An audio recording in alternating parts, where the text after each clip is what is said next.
A blessed day po sa ating lahat mga kapatid. Nandito na naman po tayo sa ating Bible study at tayo po ay nasa chapter 9 na ng Hosea. Dito po sa chapter na ito, ang pagpapatuloy ng unfaithfulness ng mga taga-Israel sa Panginoon Diyos at ang kasiguradang paghahatol ng Diyos para sa kanilang mga kasalanan. So dito rin sa chapter na to, ang pangako ng Diyos na kaparusahan sa mga taga-Israel dahil sa pagdiriwang nila ng Harvest Festival. So sa mga false god, no? Imbis na dapat ay magpasalamat sa Kanya, sa ating tunay na Diyos. So makikita na po natin dito ang mga kasalanan na ginawa ng mga taga-Israel at ito po ay ang unang-una po ay ang idolatry. So despite ng mga warning sa kanila ay pinagpatuloy pa rin nila ang pagsamba sa mga false gods, kaya sila ay pinatawan ng kaparusahan. So makikita po natin ito sa verses 1 to 4. So ang unang kasalanan at ito ay ang idolatry na kung saan dinala ni Hosea ang prophecy sa mga taga-Israel. So nagbigay siya ng warning not to rejoice and celebrate Harvest Festival dahil sa paparating sa kanila ang Judgment Day. So sila po ay nagsasagawa ng idolatry sa mga Diyos-Diyosan, sumasamba sila sa ibang Diyos na sa kanilang treasure floor kung tawagin nila, no?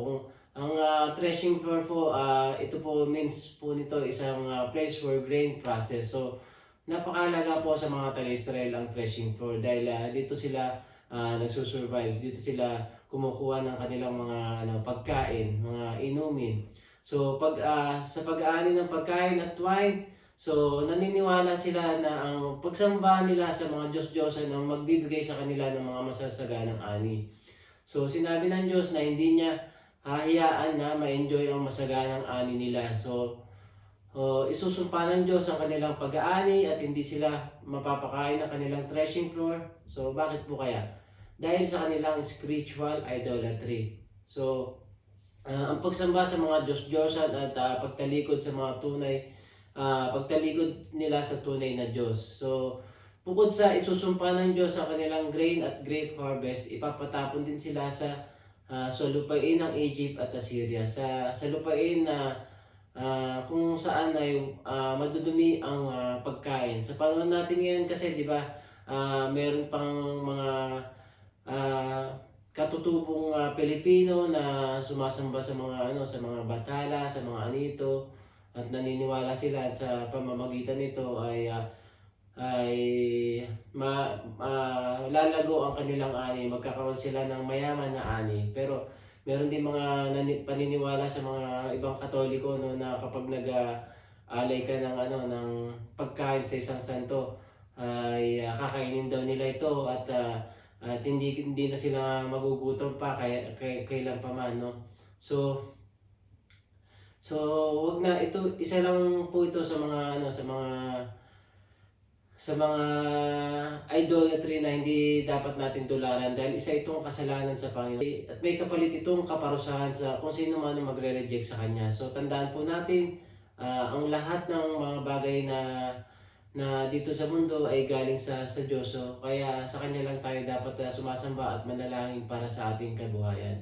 So number 2 po, deep antagonism.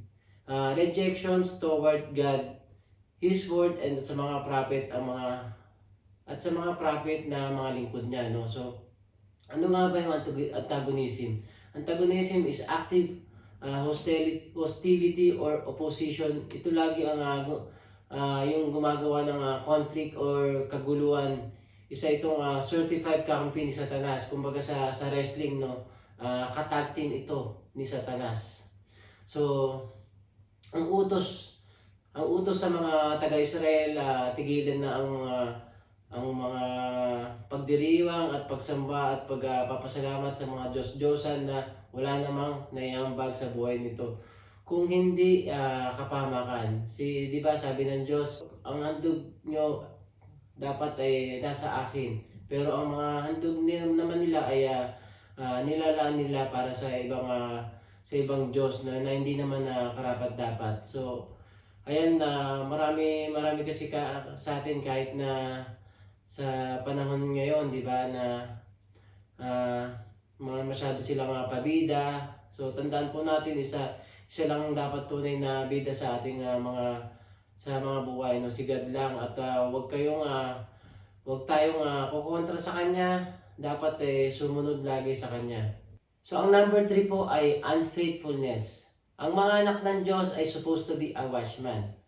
Ano ba ang tungkulin ng watchman? Tagapagbantay, tagapagpaalala, dapat laging totoo ang sinasabi dahil ang mga hatid niyang mensahe ay galing sa Diyos na makapangyarihan sa lahat. Kaya dapat walang labis, walang kulang. Dapat din 100% na nagtitiwala at nananampalataya sa Diyos. Sa Kanya lang na dumedepende at sumusunod sa lahat ng Kanyang utos na may kagalakan at pagpapakumbaba. So, at bilang watchman, andun siya dapat lagi sa lugar na kung saan siya tinalaga ng Panginoon para magbantay. Pero sabi po dito sa Book of Hosea, sinabi dito ang pagtalikod nila sa kanilang mga responsibilidad, sa kanilang commitment at covenant sa Panginoon. They abandoned their post dahil imbis na gawin nila yung dapat nilang gawin, nakapag-saya sila ng walang humpay dun sa mga tao, no, sa mga taga-Israel. Sila mismo ang gumawa ng kasalanan na dapat sana ay binabantayan nila ang mga tao para sila magpaalala at na mali yung ginagawa nila.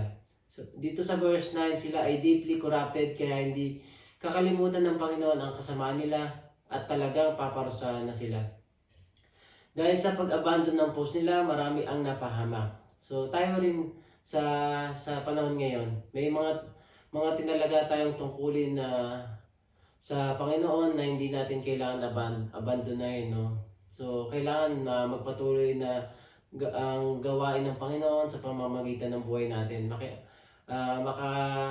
Kailangan na maging sanhi tayo ng kaligtasan at hindi kapahamakan sa mga tao. Kaya huwag natin na abandonin ang pwesto o tungkulin natin talaga sa atin ng Panginoon. Kailangan na nandun tayo palagi, nandun yung matinding faithfulness natin sa Panginoon. Maging tapat tayo at i-obey natin ang tungkulin natin sa Kanya.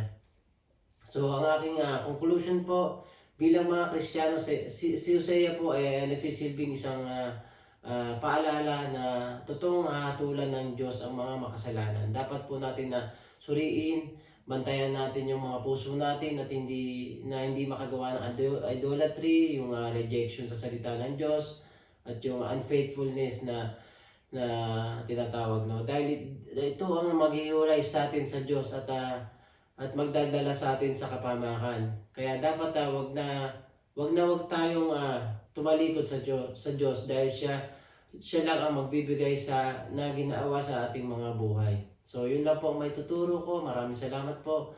Naway may natutunan tayong lahat. God bless po.